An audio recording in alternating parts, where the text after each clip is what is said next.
காசி விஸ்வநாதனுக்கு ஒரே பிரஜவத்துல 60 பிள்ளைகள் பிறக்க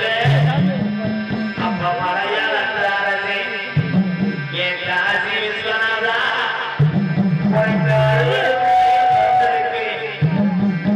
இதுல ஒத்த பிள்ளைய தெரிஞ்சு எனக்கு அப்புறம் ஆட்சி செய்ய மாரிதா குருடா என்று சொல்லி கேட்க அப்ப காசி விஸ்வநாதே அவன் சொன்ன சொல்லும் மாறாம நான் 60 பிள்ளையும் எவனும் தெரிஞ்சு ஊட்டி ஊட்டி செல்லமாக வளர்த்துவாரே இதுல ஒத்த பிள்ளைய பிரிச்சு உனக்கு தார வாங்க மாட்டேன் இந்த 60 பிள்ளையும் மொத்தமாக மலையாள நாட்டுக்கு தார வாங்கினேன் என் பிள்ளைய பத்திரமா பார்த்து வளர்த்துக்க என்று சொல்லி 60 பிள்ளையும் மலையாள நாட்டுக்கு தார வாங்க இந்த 60 பிள்ளையும் வந்த உடனே மலையாள நாட்டு மக்களுக்கு சந்தோஷம் கொடுக்கிறா அரசனுக்கு வாரிசு வந்துருச்சு என்று சொல்லி வீடு வீடாக பிள்ளைகளை ஊட்டி வளர்த்து வருவது மலையாள நாடு இந்த பிள்ளைய வளர வளர முப்போகம் விளந்து செல்வத்தறி பறந்த மலையாள சீமை பஞ்சம் போகுது அங்கே பயிரெல்லாம் கருகுது அங்கே விலங்கெல்லாம் சாடுது மக்கள் எல்லாம் பயிர பட்டியல துடிக்குதுதான் மலையாள நாடு அப்ப மலையாளத்தாரசே நல்லா இருந்த மலையாள நாடு இதுவரையிலும் பஞ்சம் வந்ததில்லை இந்த பஞ்ச வர காரணம் என்ன அப்ப எத்தனையோ கோடாங்கிய கூட்டி வந்து மலையாள நாட்டுல மட்டும் குறி பார்த்தாலும் அங்க உடுக்க உடச்சிருச்சுனா அங்க பேச விடாம வாய கட்டி போறோம் அப்ப இந்த குறி சொல்ல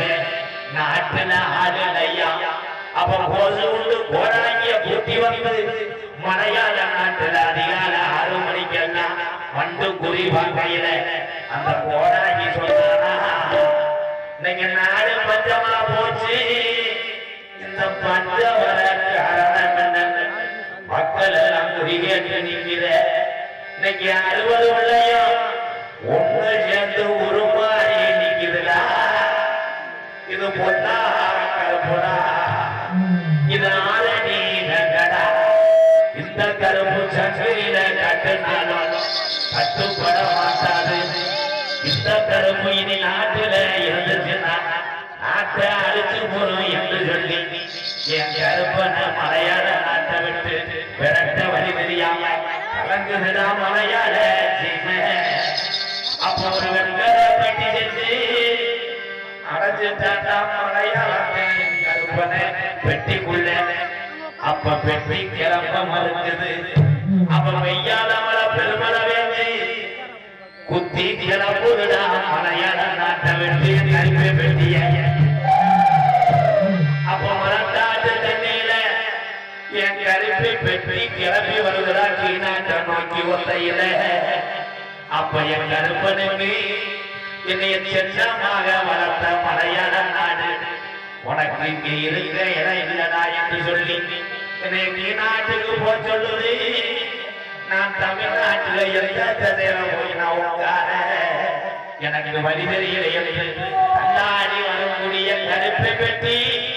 அது அழகு மலக்காடு என் அருவி மலை சோங்க அந்த 18 திருடர்கள்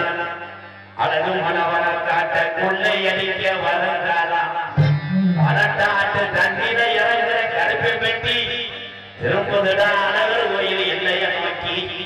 அந்த 18 திருடர்களையும் 18 படிக்கட்டாக்கி உட்கார்ந்தாண்டா 18ஆம் படியா என் 18 படிகளை போய் வணங்கி இந்த பாம்பாட்டி பட்டியல உள்ள என் முத்துமாரியா காளியம்மனையும் வணங்கி இங்க வந்திருக்க மக்களுக்கு ஒரு அசகு வந்துடாம நீ காத்தது காத்த கடைசி வர காத்தல் சாமி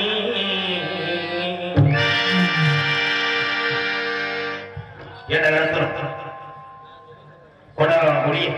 மதிப்பையா புரிய திருச்சி